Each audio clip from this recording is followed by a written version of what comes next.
السلام عليكم أختي الكريمة.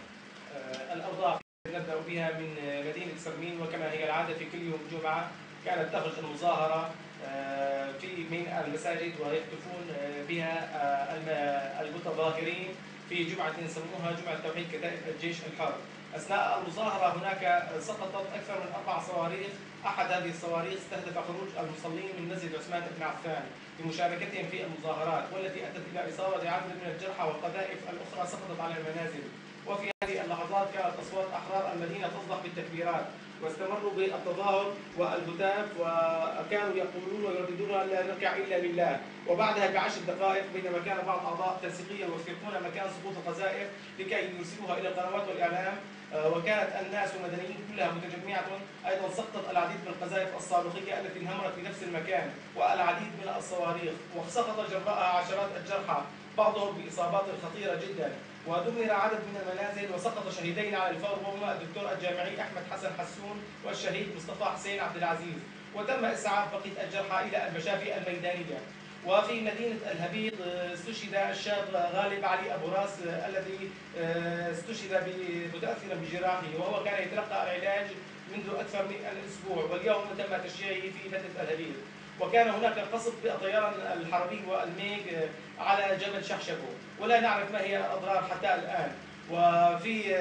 وفي بلدة من بلدات الشغور قام لواء الحرية بالتصدي للطيران المروحي برشاش 14.5 الذي كان يقصف منطقة المطلة ومريمين، وأجبره على مغادرة المنطقة، وبقي الاشتباك أكثر من نصف ساعة. وفي معرة النعمان انشق هناك 17 عسكري وانضموا للواء شهداء معرة النعمان كتيبة القحقاع. وفي مدينة خان شيخون منذ البارحة لا يزال النظام الأسدي المجرم يقوم بإلقاء القذائف على المدينة، وفي الصباح أثناء ذهاب الطلاب إلى المدارس. البارحة أدى إلى هدم العديد من المنازل، وقد استشهدت عائلتان مؤلفتان من 5 أفراد من بينهم أطفال. نذكر لكم أسماءهم، وهما خالد أحمد معرزيتاوي، والطفلة عفراء خالد معرزيتاوي، والطفل رامي خالد معرزيتاوي، والطفلة دعاء مروان بركات، والطفلة سلام مروان بركات. وهناك العديد من الإصابات والجرحى التي تم نقلها إلى المشافي الميدانية. وهناك حالة إنسانية صعبة وسيئة في المدينة لا توصف بسبب تمركز الحوادث حول المدينة، بحيث لا نستطيع أن نسعف الجرحى التي إصاباتهم خطيرة، ولا نتمكن من استقبابهم داخل المدينة، الذي يقوم الجيش المجرم باستهداف أي شخص يدخل إلى المدينة أو يخرج منها.